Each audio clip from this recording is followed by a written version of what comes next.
My grandmother was this resilient, amazing woman who, at 43 years old, decided to leave Vietnam with 7 of her 8 kids. She defied my grandfather, who was a colonel in the South Vietnamese army. He fought alongside the Americans against the communists. As the communists started taking over, she said to him, "I'm not going to raise my children in this way. I need to go. We need to go to America." He says to her, "How are you going to go? What are you going to do? How are you going to survive? You don't know the language. You don't know the culture."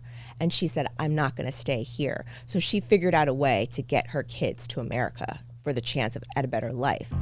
Well, I love the San Gabriel Valley. Welcome to the My SGV podcast. So I grew up here and I still live in Alhambra. I was raised in between Temple City and Alhambra. Eventually resided in South San Gabriel. Our mission is to capture and share the stories of the people of the San Gabriel Valley. Monterey Park has pretty much been my whole life. Well, I'm proud to say that I was born and raised in the San Gabriel Valley. We believe our diversity is what makes the SGV great. And no matter where you are from, in the San Gabriel Valley, you will feel welcome.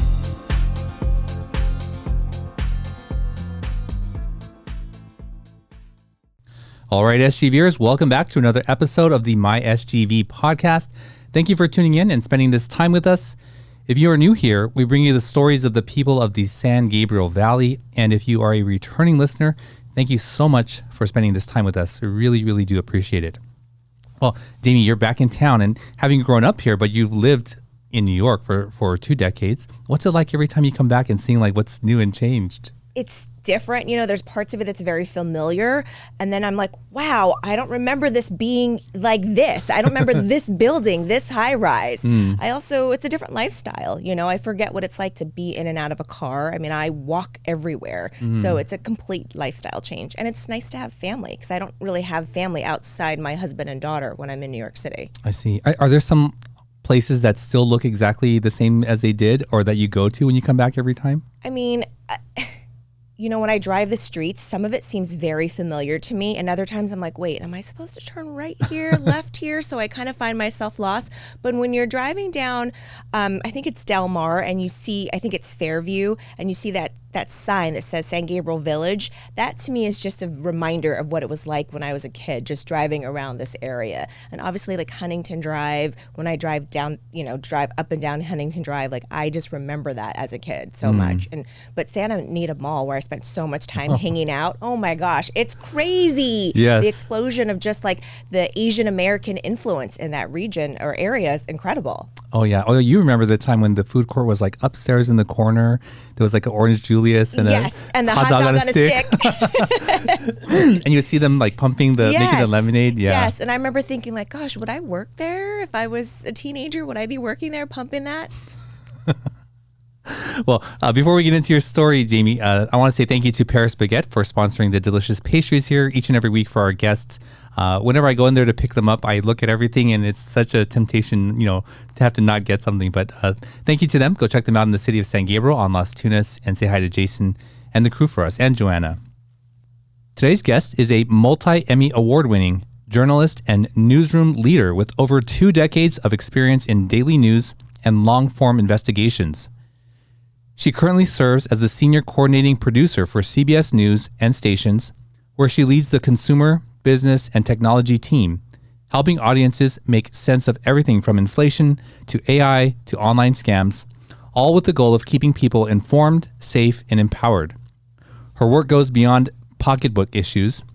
She was the senior producer behind a 1-hour special on the state of hate in America, and the creator and executive producer of The Racism Virus, an in-depth look at the rise in violence against Asian American and Pacific Islander communities during the pandemic.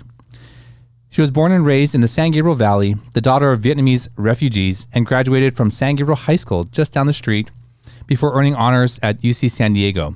Her journalism has appeared on NBC Nightly News, The Today Show, CBS Mornings, and CBS Evening News. And she's led teams in California, Texas, and New York. These days, she calls New York City home, but make no mistake, she still bleeds Dodger blue and Lakers purple and gold, Please welcome to the show, Jamie Nguyen. Jamie, welcome to the show. Thank you so much for having me. Yeah, I'm excited. And just that little, nostalgia of what Santa Anita Mall used to be. Yeah. It's definitely for the better, though, I would say. Yeah. And we got introduced from a former guest and a friend of yours, Pamela Seegerquest James, right? Or James Seegerquest. I forget which one. I know her as Pam James because we were high school pals. Okay. So that's how I remember her. Yeah. So it's clear that you're from here, but what else is your connection to the San Gabriel Valley? I mean, I grew up here in terms of, Monterey Park, Alhambra, all those neighborhoods. Have been my stomping grounds. I went to various elementary schools before finally settling down at San Gabriel High School. I still have family that lives here. I have an aunt that lives in Arcadia. My mom lives in El Monte.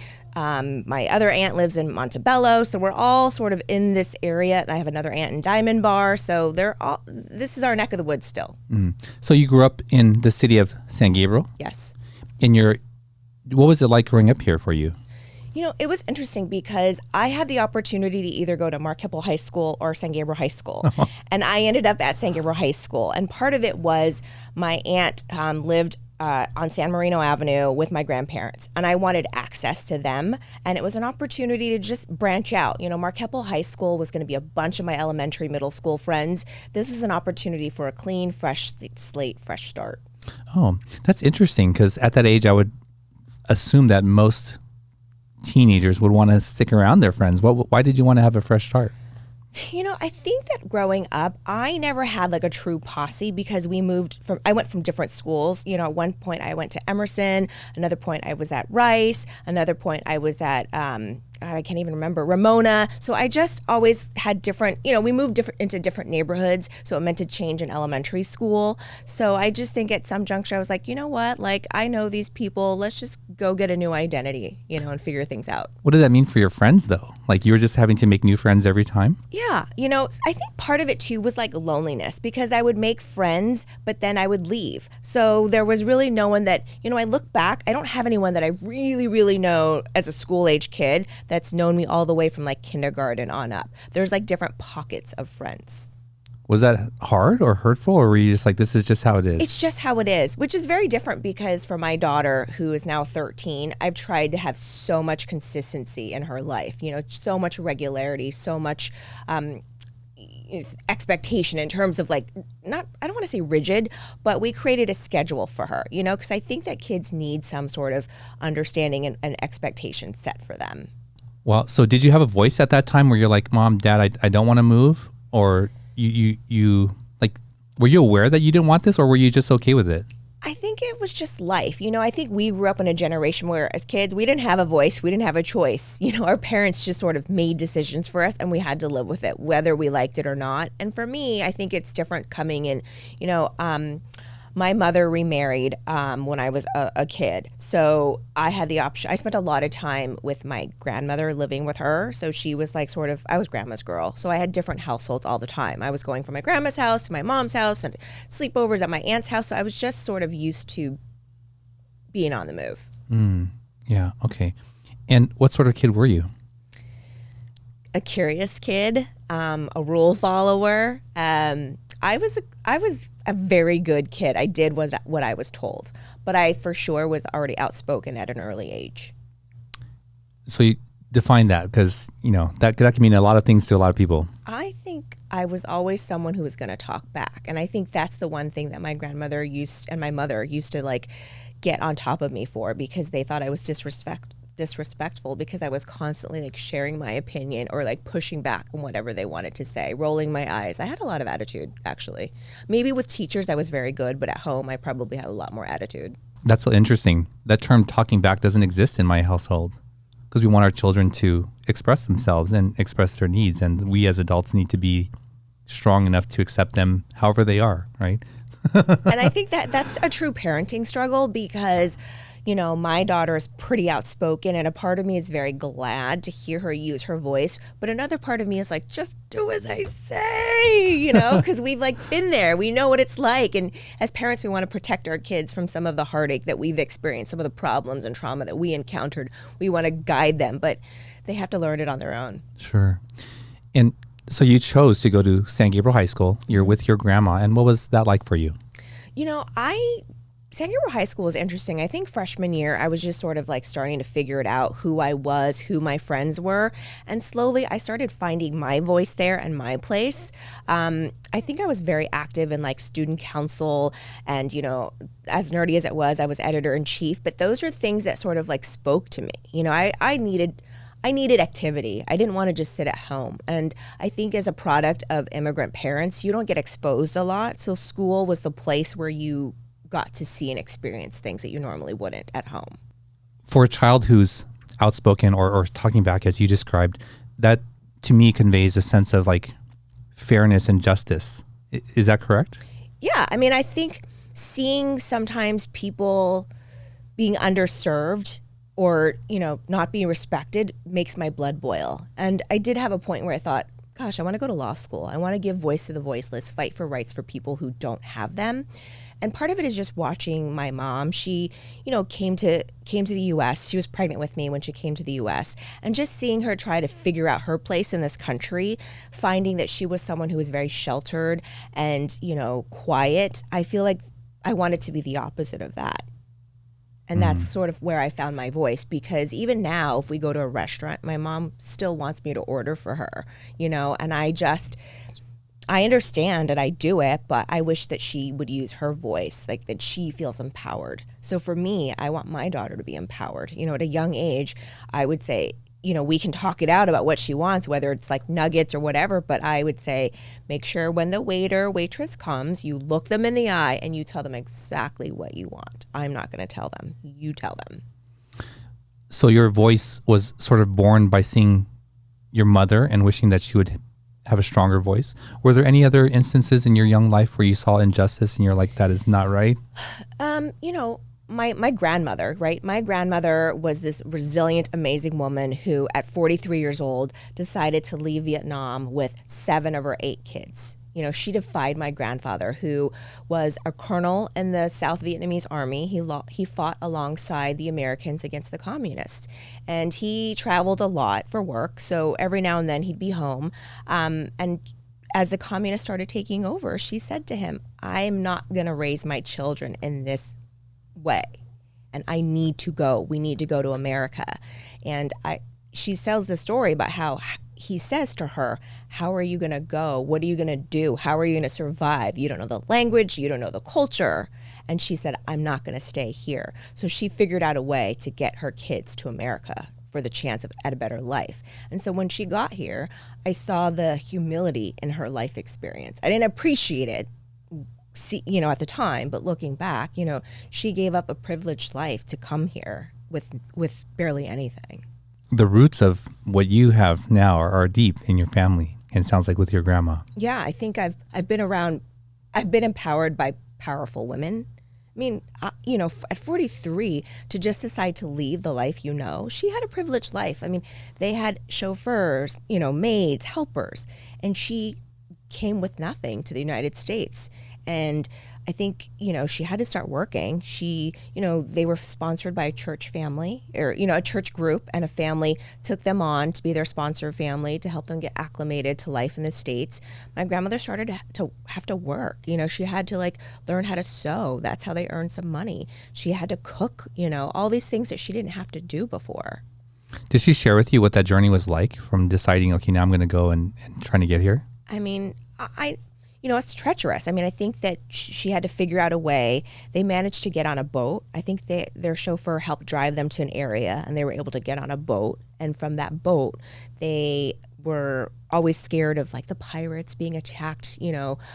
She traveled with 5 young girls. She was always afraid that something would happen to them, that they would get raped or but fortunately for her, they all survived. And her youngest daughter, I think was 13 at the time, got really, really ill. So by the time they were rescued, they had to get helicoptered to Camp Pendleton because her youngest daughter had jaundice. So the whole family ended up at Camp Pendleton, and from Camp Pendleton, I think it was a church group in Orange County that helped them, and then they ended up,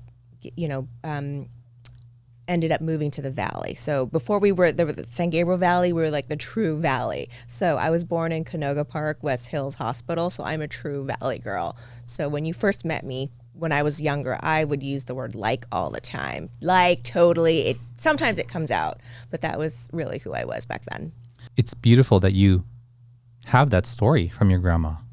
She shared that with you directly, or like this? I think it's over time, and she's shared a lot of stories when I was little, and you just don't care. You roll your eyes. You're like, okay, grandma, But as I got older, I appreciated the stories and I asked more questions. I think part of it was I was a history major at UC San Diego, and I think that as a history major, you want to learn about the past because you want to make the same mistakes, right? You have to figure out where you were to know where you're going and who you are. Yeah. As a parent, taking 2 kids to the grocery store can be tough. I can't imagine 7 kids going to a foreign land and not knowing what's going to happen. I actually live in Manhattan in the city, and my husband and I have had conversations of should we move to the suburbs, and I don't want to go to the burbs, right? And that's just like 40 minutes away, and I can't do that, let alone go to another country where I don't know the language, the culture. Yeah. To me, I cannot fathom what that's like. The desperation and willingness to do that. What does that say about America, right? The American dream. And now, 50 years later, since the fall of Saigon, I wonder, at this moment in time, would we still be welcoming people like my family right now? Yeah. We've had other guests on this show share, their family leaving Vietnam, specifically Vietnam, and I think of my kids. If I was in a country or situation where I didn't think that they had a good future, I would do anything I could to leave, desperate to leave. Yeah, we all want better things for our kids. I mean, that's the biggest motivator. You don't want them to go through the pain and suffering that you went through. And I do think that each generation, it should be getting better, right? Because my mother didn't get a chance to get a college degree, but here I am, with a college degree. And my daughter's about to enter high school, and we have open conversations about the future. And she knows it's sort of a given that she's going to get a college degree. Right, and where that is, we talk about all these different schools. I do want her to aim high. I don't want her to be safe. I think I grew up at a time where I just had to play it safe. But for her, it's like, go big, go for it. You said at San Gabriel High School you were discovering your voice. What did that look like? It's making new friends and figuring out the activities, the things that I was drawn to. I had no idea, but I feel like the roots of who I've become started at San Gabriel High School through the teachers who reached out to me in a way that pulled out the things that I cared about. When I think about my path, I'm in journalism right now, but one of the things I love so much and one of the things I brought to the table is my yearbook, because I feel like it's a symbol of all the things that I love. It's talking to people, getting to know their stories, it's documenting, being in the moment, capturing these things for posterity. And I think that's really important to me. And I discovered all those things at that moment, not realizing it back then. This is a good time then. You brought your yearbook with you, huh? From Is your San Gabriel High School? My St. Gabriel High School yearbook. You can show this camera here. This one. I was the editor-in-chief of the San Gabriel High School yearbook. Okay. And I feel like the yearbook room, I spent so much time in there because I just loved it so much. I loved interacting with our staff and just sort of shaping stories and just documenting. I can't stress enough just the interaction. I think, we created a press pass for everybody on the staff. And it meant access. And I think it's really important now more than ever as a member of the media to have access to spaces, to people, to have conversations, to seek the truth. Because I think at some juncture, people who are wanting to find the facts and finding the truth are under attack and being silenced. So the First Amendment, which I find ironic that my grandfather fought alongside Americans, for freedom of speech, freedom of press. Right now we're at a place in this country where some might say it's under attack. Is Pamela in there? She is. She is. We could look later. Yes, we could look later. We will look later. Yeah. But okay. yes, So I see Pamela like this. What is it about documenting that I can see you have a passion for, right? So this is documenting like in the written form or picture, and what we're doing today is also documenting, right? What does that do for you? Like, do you imagine what it is going to be, how it's going to be received in the future for people? I don't even know about how it's going to be received, but I'm worried about that we're going to forget. You know, my daughter did not have the same struggles that I had, my mother had. Some might say her life is easier in some ways because she doesn't have the same financial concerns that we had as first generation, as refugees, etc. But she needs to know that there's all these people. She stands on the shoulders of all these people who did the work for her, who carved and made this path for her so that it could be a little smoother for her. I think it's really important. Yeah, absolutely. It seems like high school was a formative time for you. And did you know at that point, you know, when you're doing the yearbook and who you were becoming, that you wanted to go into journalism, or how did that come about? You know, I think I always knew I wanted to be a journalist because I talked about a little bit about fighting for thinking about law school, giving voice to the voiceless. It's still the same sort of like track. It's about discovering information and bringing it forward, right? So I ended up majoring in history because I think historians are very much like reporters, right? You're digging, trying to make sense of things, and then putting it out for people to take in, to consume. Right. So without knowing it, that I think it was always in me. I love talking to people.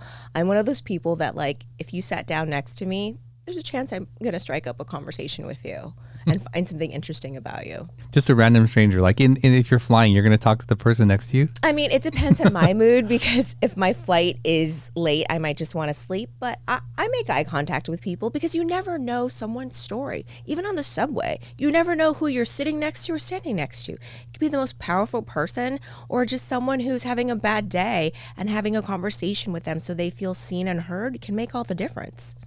Yeah. So after UC San Diego, where does your journey go from there? So from UC San Diego, I got my first job in Palm Springs. I worked at a TV station in Palm Springs. Oh, okay. Yeah. And what was that like?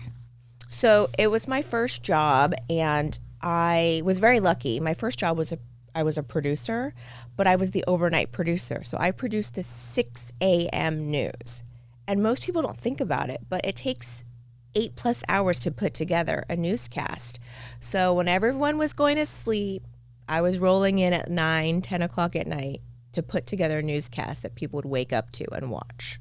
What? Yeah. That seems quite stressful because there's like a really hard deadline to get it done. Like there is no, I couldn't finish it. No, and that's what people need to understand about journalism is we all have deadlines. You know, no matter what time it is, maybe I don't feel ready, but the start of the show, it's going to happen whether I'm ready or not. So it is a very deadline-driven job. And I learned so much being at KESQ in Palm Springs, the ABC station back then. And it's funny because I even had my aunt, she said to me, she's like, "You're just a kid. You're being in charge of like telling people what they should be caring about, what's on the news. Who are you to do that?" And I said, "I don't know, but I'm doing it." Did you have a lot of freedom to choose what stories you wanted to run with? Sure. I mean, as a show producer, you do decide a lot of the content. But I mean, listen, like they put me there for a reason, right? And I thought about when you wake up, what do you want to know? You want to know that the world is okay, right? So you need to know what happened overnight. What's the most important thing that you are concerned about when you wake up? It's like the world is fine. That's interesting because that's so contradictory to what I imagine news being.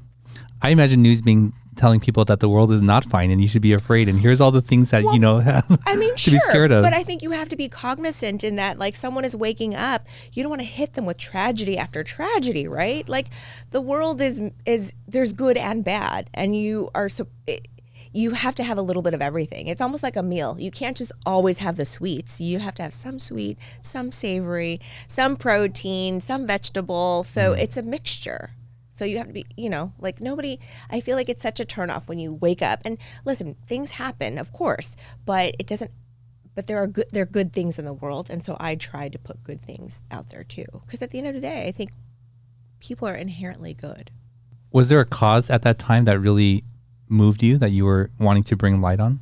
I feel like I was just so happy to be there that I just wanted to do good work and not get in trouble. I would probably shy away from things that were probably controversial because I didn't want to get in trouble. But now I feel like sometimes you want to bring things to the table that are controversial so people can think about it and have conversations I don't want to tell anybody how to feel. I just want them to have the facts so that they can make their own decisions. Yeah, absolutely. So where did you go from there in your first job? So from Palm Springs, I actually went back to San Diego, and I worked at 2 different stations in San Diego. Before getting the big job I got was a job in Houston, Texas at KTRK in Houston. It was the #1 station in Houston. And, you know, the way TV works is it's market size, right? So Palm Springs was like market 100 and something. It means the higher the number, the smaller the market was, right? So for comparison, New York is #1, LA is #2. So I got the call to San Diego, which I think at the time was market in the 20s. And then I got to Houston, which was market number 11. Oh, okay. So I was starting to make my way to the top market, and my goal was always to make it to New York. It was like it was in my head, like if you could make it in New York, you can make it anywhere. That was just something that was always rolling in the back of my head. And New York is like the media capital, so I just had to make my way east. It was like go home or go all in, go big or go home. Was there room for social life and family and all that in there, or you were just like really career driven at that point? I was very, very career driven. I mean, I had a lot of friends, and don't get me wrong, we had our share of fun, but I was very focused on my career. Like this, I had this drive for upward mobility, and that nothing was going to get in my way. In fact, I met my husband in Houston, and I think on our first date, within meeting him, right away, I'm not saying I knew he was the one, but at the time I said to him, I'm not from here. I don't plan on staying here. I'm heading to New York.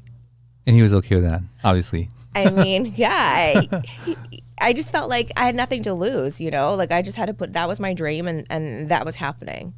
And fortunately for me, he's become a very supportive partner. And, I was like, hate it or leave it. We must be in New York. And I said, give me 1 year. Well, 20 years later, we're still living in New York. Coming from a family who's immigrated, you're not a doctor, lawyer, accountant. What is their view of what you do? It's very interesting. My father's side of the family, they're much more traditional. And he's flat out said to me, why aren't you a doctor, a dentist, a pharmacist? And it just nothing. I wasn't drawn to it. For all intents and purposes, I was a very bad Asian. Like the worst grade I got was like in math. I hated math. Like to this day, my daughter laughs at me because if she has trouble with math, she knows not to ask me because I'm useless. So I feel like I did defy the odds, and I didn't go for something. The irony is, like, we talk about being safe when we're first generation, but I took a leap of faith in pursuing a career in journalism, because you don't go into journalism thinking you're going to make a lot of money. You don't, it's a passion. And so I just felt like it was important to tell people's stories, and I just did it. It was a wing and a prayer. And the funny thing is, I started off thinking, I really want to work for the Los Angeles Times. My dream was to be like a newspaper reporter. And I think in college, I got an internship at a TV station, and I fell in love with the immediacy of television, because this is pre-Facebook, pre-social media. So if you wanted a newspaper, you had to wait till the next morning, right? But with television, it was instantaneous. For breaking news, you could turn it on and turn on the TV, and there it is. They're taking you to the scene of whatever is happening. I remember I don't remember what year it was, but there was a big shootout with LAPD and a bunch of bank robbers. And to me, I was captivated. And also, who wasn't captivated by the O.J. Simpson trial, right? And those were moments where I was like, I want to be a part of that. Oh, wow. Okay. So this 5-month delay for us is like would kill you. Because today's May, right? And so this may not come out till, I don't know, October or something. But even the paper, even 24 hours was not enough. So you must love social media then, or do you? I have a love-hate relationship with social media, because I do find that, it connects people, right? Like, people have reunited with friends, family, people they didn't even know they were connected to. But I also see the other side of social media, where it could become an echo chamber, and I think that's what bothers me about right now is people want to live in an echo chamber. You just want to hear people feel the same way, think the same way as you do. And I think it's really important that you hear the other sides of the story, just to hear it. And maybe it helps understand. I might not sway you to my point of view, but at least maybe you can be empathetic. Sure. And I think the art of conversation, of having a meaningful discussion is getting lost. We're not listening to each other. We're talking to each other. I've noticed that when I have conversations with people who don't really know why they think a certain way or believe a certain way, anything that challenges that becomes confrontational to them because they don't have that foundation, right? If you know without a doubt the reason why you think a certain way about something, nothing I can say can throw you off that, right? Like you're okay with that. You can hear everything I say and we can have a conversation about it. But if I introduce something that challenges how you may view something and you don't feel good about that, they get very upset. And I think it's okay for someone to say, actually, you bring up a good point. I hadn't thought about that. I think people should be okay with what they don't know. Mm-hmm. Acknowledge what you don't know. Sure. That's perfectly fine. Or say, I wasn't aware of that. Let me look into this. Mm. Do you have that with your husband all the time? I'm just joking. He would probably disagree with you and say, like, she's the boss. Except for with my husband, then don't consider all those. I'm just joking. So you told him that you weren't going to stay in Houston. Mm-hmm. And when did it come where you're like, okay, now we're going to move to New York? How did that come about? The funny thing is, I joke that I spent 5 years in Houston, and that was 5 years longer than I anticipated. I had expected to be there maybe a year or two and then move on. But I think in that juncture, I sort of found happiness. I found my tribe. I had a really good core group of friends that I am very close to this day. And I think he did help ground me, but I also knew that I could pull the trigger if I needed to go to New York. Like he knew that was always going to be an option. And the irony is, we were away for my 30th birthday. We were in Aspen, Colorado for my friend's wedding, and it was freezing cold, and I got really, really sick. I was like in bed, so cold.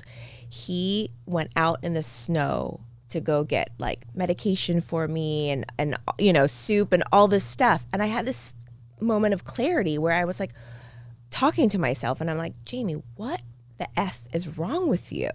Why do you feel this need to move to New York? You have this great life in Houston.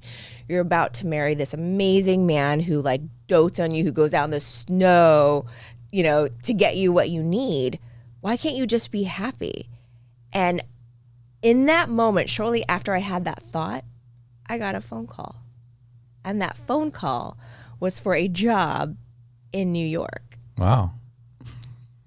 And the funny part is I had interviewed with them back in November, and I sort of didn't think anything of it because it didn't really go anywhere. And now January, after I have this like epiphany of acceptance, joy, happiness, whatever, I get this phone call. And I was like, what? And we were supposed to get married in April. So we were just weeks shy of our wedding when this life-changing call came through. And I remember he walked in and I said, guess what? I got the call to New York. And I mean, we did it. It changed our honeymoon plans, our wedding plans a little bit. We kind of rolled some of it back, but we still, made that leap of faith to New York. So I'm always grateful that he kept good on his word. Wow. That's a great story. Thanks for sharing that. So he was super supportive the whole way through, huh? Yeah, I mean, listen, I don't know of very many men who would be willing to follow, their partner on a leap of faith. Like he quit his job to move to New York so that I could pursue my dream job. And we had this deal where I was like, give me 1 year. If we hate it, we'll up and leave because I could say I did it. And we'll go wherever your job takes you. But he found a life too. He found a great job too. I love to hear stories like this because when people really want something, they only see the path forward, and other people only like to see the obstacles and like to tell you about the obstacles, and I'm like, well, I'm still going to see a way forward no matter what. I mean, before I took this particular job, it was to work at WABC, which is the #1 station in New York. And or as like my news director used to like to say, it's the #1 station in the #1 universe and the #1 planet. Prior to that, I had other opportunities. And I remember he was then my fiance. He kind of gave me parameters on like how, like the job that I should take, you know, the salary, sort of like all these different boxes that I needed to check off.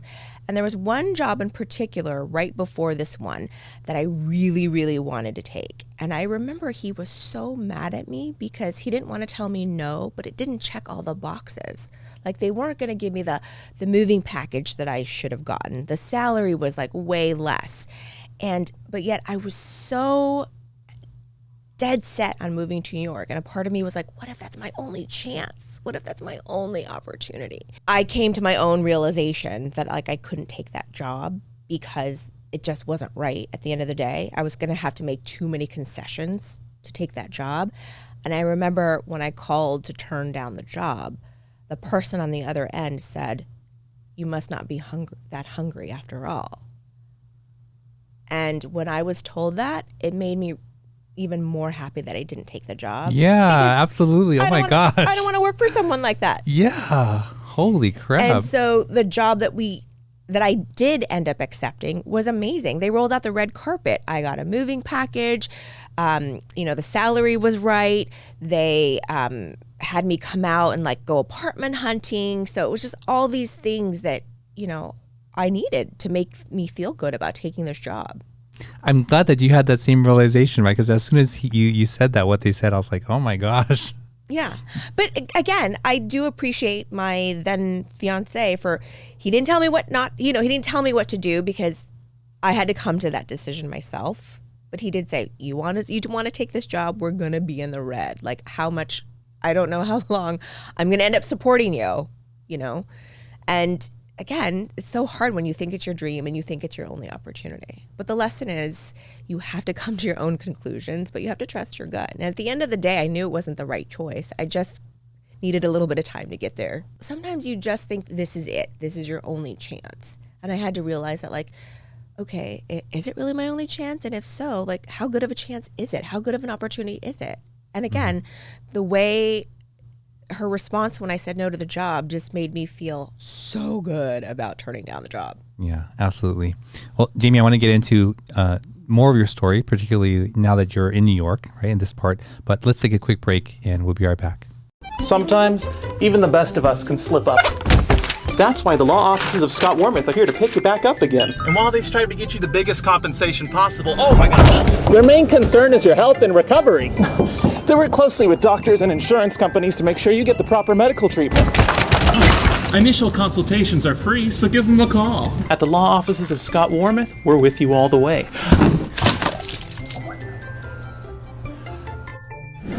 I'm Scott Wormuth. We've been fighting for your rights for more than 40 years. All right, we're back with Jamie. Jamie, before the break, you were telling us about this job that you turned down, and it ended up being the right decision, right?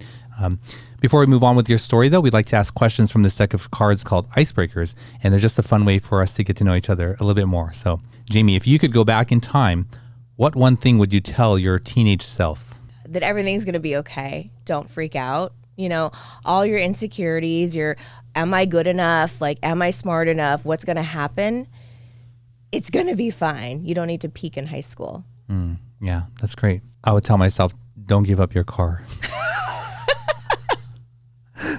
I'm sort of joking, but not really, because I can't get that car back. So you don't have a car now? No. I've shared this story on this show before. I had an '86 Corolla, right, which was like it's a cult car now. You know, even a chassis with no engine and doesn't run is like $25,000. So, yeah, I'm just sort of joking, but yeah, probably along the same lines is that, you know, don't take things too seriously at that time, and there's so much more life ahead. If you're listening or watching online, if you can go back and tell your teenage self one thing, what would that be? Let us know in the comments. Now you're in New York and you're telling your husband, we'll just stay here for a year and we'll see how it goes. But it ends up going quite well for you. Is that right? Yeah, I mean, 20 years later, we're still here. You know, our daughter's born and raised. And I remember we laugh about it. We're like, how do we have this Manhattan baby? You know, she's a true New Yorker. And I don't foresee us leaving anytime soon. And we have to at least get her through high school before we decide to up the stakes, if we are going to up the stakes. For that stability too, right, that you wanted for her. Transitioning from NBC to CBS and leading a new team must have come with its own set of challenges. Can you describe a pivotal moment during this transition that tested your leadership? I think that whenever you start at a new organization, you don't really have any social capital. You know, you're starting from scratch. Nobody knows you. Sure, you did an interview and they like you and they offer you a job and they think you're going to, you know, be an asset to the organization. But do they truly know you and trust you day to day? So it takes time to build. Anytime you start a new job, it's really important to, you know, slow your roll. You just can't come in and just start, you know, barking things out or just being like, hey, I'm here. You know, it's more of like a slow roll, taking time to get to know people, workflows, culture before sort of injecting, you know, your style of work, your work style. You've worked on both daily news and long-term investigative pieces. Can you recount a particular story that was especially challenging or rewarding to produce? When I was in Houston, I worked on this story where it was just one of those incredible stories where, you know, we had a lot of hidden camera. We did this story about unnecessary surgery and how, you know, doctors were preying on people with like really good insurance to get them to come in and like have unnecessary surgery. And I was able to document a lot of the process with a hidden camera where I was a patient, a healthy person who the doctor said that I had sweaty palms and I needed to have surgery. What? Yeah, it was crazy. It's you know, insurance fraud. And I was able to document the process. I was able to, with hidden camera, go in, talk to the doctor, tell the doctor my symptoms, and have them prescribe and say that I needed to have this surgery. And we even went as far as me getting to the operating room where I had, you know, I changed into the, yeah. You must be a great actress. Well, here's what you have to know. Like when you do hidden camera work, you know, it's potentially litigious. So you have to you can't act. Everything has to be like the truth. Like if you get asked, you know, things, you just have to tell the truth. Oh, yes. And so I remember right before we went in, the team was like, you know, go as far as you're comfortable, you know, but like, don't do anything. Don't go under obviously don't go under the knife. But when you're in it, there's such adrenaline. And I, as the producer, I was like, oh, this is amazing access. Like I'm in the operating room. I'm getting all this good footage of like all this, you know, surgical instruments and the doctor and the nurses like getting ready. And so right when they were about to hand over the, you know, put me under, like they gave me the thing. And that's when I was like, okay, I can't do this anymore. And I walked out. But you didn't reveal at that time anything to them? No. Okay. I just said, I can't do this. I changed my mind and I left. Wow. But it's, you know, that kind of journalism doesn't happen as much these days, but it's so rewarding because we were able to expose the fraud that was taking place. You know, it is such a big problem. Oh, yes. I love this kind of journalism. I love it. I forget who it was. Horowitz comes to mind. Like, David Horowitz. Right. You know, when it comes to these kinds of stories, I always say to people, our society gives certain jobs a higher level of morality than anyone else, assuming that, okay, because you are a doctor, you have a high level of morality. And I'm like, that is not true. There are people across the board, and there are bad actors in those professions as in every other profession. Sure. Right? I mean, that's true of like, you know, police officers, of teachers. You have the highs and then you have the lowest of the lows.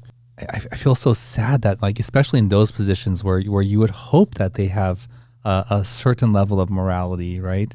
But yeah. Like you think about the young minds that teachers are exposed to, like they're definitely, you know, an underappreciated occupation. in terms of like financial support that they get, because I just think where would I be without the teachers that swooped in and like, inspired me and pulled me out, or the, if I can't be there, there's one teacher that my daughter has, she's an art teacher, and she's able to connect with my daughter, and she sees something in my daughter that helps her be the best, right? Or want to be the best. And that's all you can ask for. It's such an important job. Sure. I'm always very hyper aware now when someone's trying to motivate me with fear. It's like alarm bells go off, I'm like, okay, what is this person really wanting me to do, right? Through fear, because if that can be accomplished without fear, why not do it that way? Yes, I understand that humans are very motivated for fear because most of us grew up like that, right? Like if you don't do this, then you get this bad thing, right? But I'm always like very cautious of when I hear that. And I think what you're talking about too is makes me cognizant of what we do as journalists.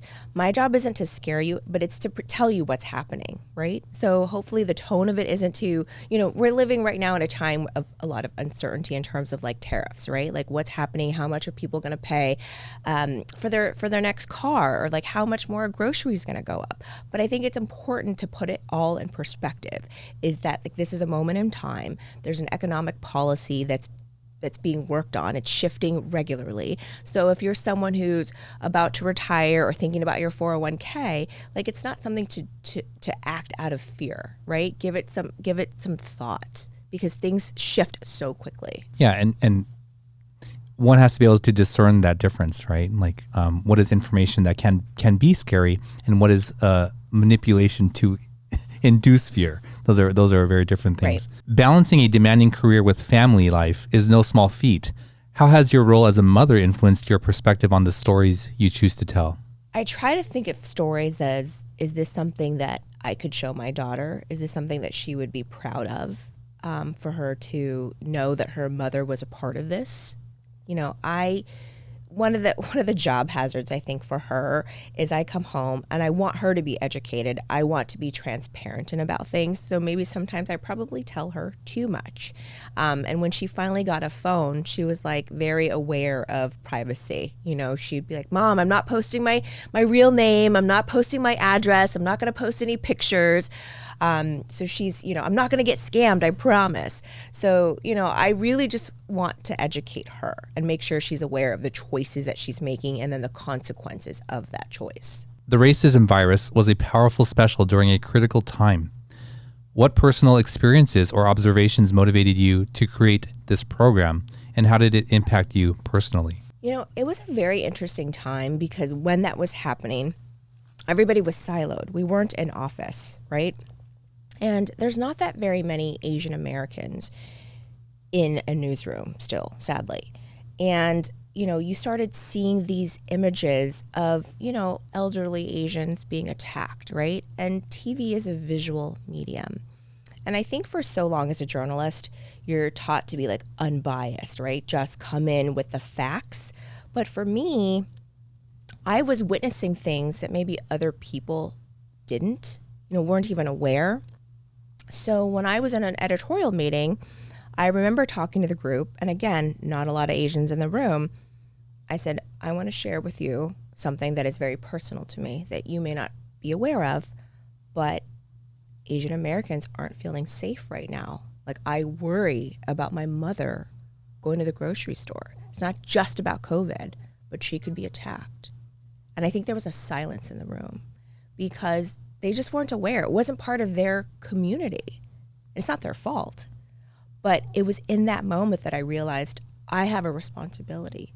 As, I can't just take off the fact that I'm Asian or that I'm a woman, and be this neutral being. All those things affect how I see the world, how the world sees me. And so because I'm in those places and those spaces, I had to make others aware. And so I think it was really important. And that for me was when I had a true eye-opening sort of journey for myself to fully embrace being Asian American. Because I think for so long, you just wanted to be a journalist, right? Not all these other things. But at that moment, I had to be. And I think maybe you and I might have grown up in a time where the emphasis was on assimilation. growing up, if I could have, I remember sitting in front of the mirror with Scotch tape, trying to make my eyes bigger and wanting to change and thinking like, oh, I can get contacts and have blue eyes. Oh, I can dye my hair and look blonde, not realizing how, wacky that would be. Right. But I think at a young age, you're like, I want to fit in. I want to be like the popular kids. I want to be like the rest, because you turn on TV and that commercials, don't ever showcase Asian American families or, families that weren't white. And so in that moment, I was like, it's a privilege to be who I am, and other people need to understand what, my community is going through. And so as someone who covers, technology and consumer news, it's considered specialty reporting, right? Or like a beat reporter. For me, all of a sudden I realized, well, as an Asian American, it too is a beat. I'm in places, in meetings, maybe others aren't, and I should share what's happening in those places. So up until that moment, how did you view yourself as an assimilated American who, you obviously look very Asian, right? And did you at that moment say, oh no, now I'm going to identify more with my culture? I mean, listen, I always knew I was Asian, but I think, growing up in San Gabriel, it was very Asian, right? But for someone like me, I was caught in the middle because, the kids who are, for lack of a better word, fresh off the boat, didn't want anything to do with me, right? Because I was too American.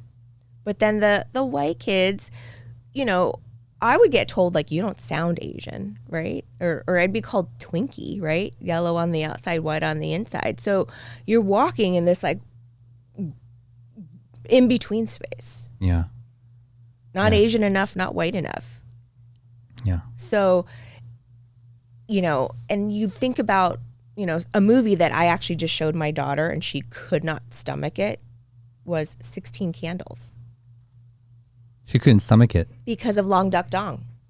Do you remember that character? I do, yeah. He is like the quintessential bad Asian stereotype.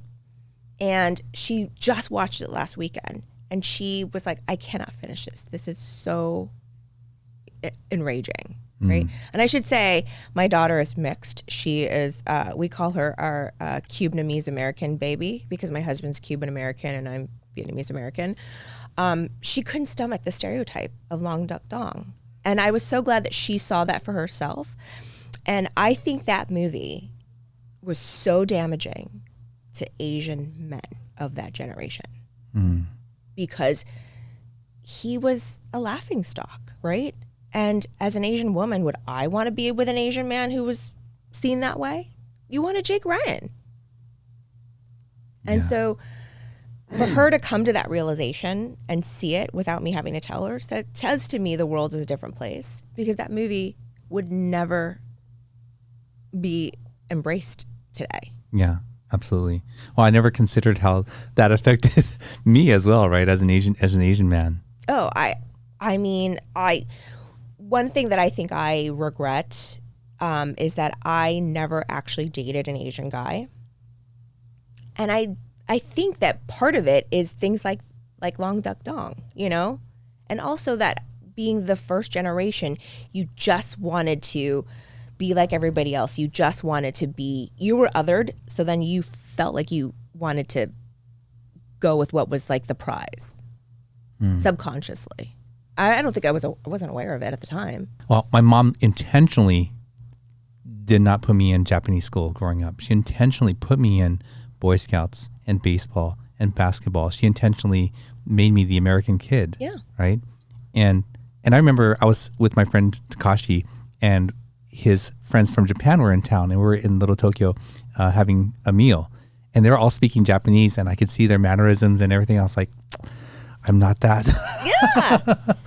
And then I was like, wow, what am I? You know? So you know exactly what it is to be like in between, right? Absolutely. Because no one will look at me and be like, oh, that person is American, right? I've had people, and this is the worst, like when you're, sitting at a bar and someone's trying to hit on you and they just like give you gibberish, or like they bust out like, konnichiwa, and I'm like, I'm not Japanese, like think no matter what generation we are, we could be like 5th generation in, we're going to be an outsider because of our physical appearance. Absolutely. Yeah. Oh, Victoria's family has been here for 6 generations, 6th generation Chinese, and they still look Chinese, right? Yeah. You can't wash it away. Yeah. Well, Jamie, we're going to move on because of time to the final segment of the show where we talk about your favorite places to eat in the San Gabriel Valley.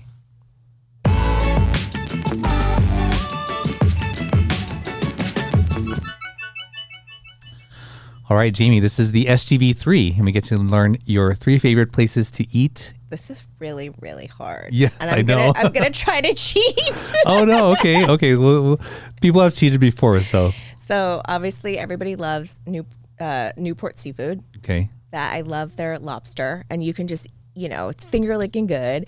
And even with the leftover sauce, it's great over rice. I always have to have In-N-Out.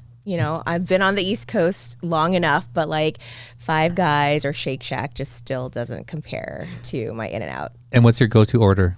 I like to have a double-double. I'm pretty basic, like just a double-double, and then I'll give myself a shake. No fries? And fries. Okay. And no specialty orders there, huh? No, I'm pretty straightforward. I mean, I want it all, like lettuce, tomato, and all that. Okay. Sometimes I'll hold the bun. It depends on how bad I've been. Do the non-California people give you crap about like you liking In-N-Out? They're like, this is not as good as you think it is. Yeah, there's some hardcore Shake Shackers. In fact, my daughter and I will debate. She's a big Shake Shack person. Is that an East Coast thing? Yes. Okay. I think it was started in New York. Okay. And the 3rd place? So I really, really love Spike's now, AKA B-Man. Yes. Like I just feel like it's a place in time, and I always like to go there for memory. And then this 4th place, it's a really hard place. You can't get a reservation, but it is my Aunt Ian's house. Like she just is the most phenomenal cook, and I don't get home cooking like that. So it's such a treat to be able to have when I am home, and she makes all my favorite things. So my Aunt Ian's house. Is it Vietnamese or is it Vietnamese. like, oh, it's Vietnamese. Mm-hmm. Okay. So you're not culturally Chinese from Vietnam. You're Vietnamese. Mm-hmm. Okay. What sort of things does she make? Obviously she makes pho, right? It's phenomenal. She does beef, chicken.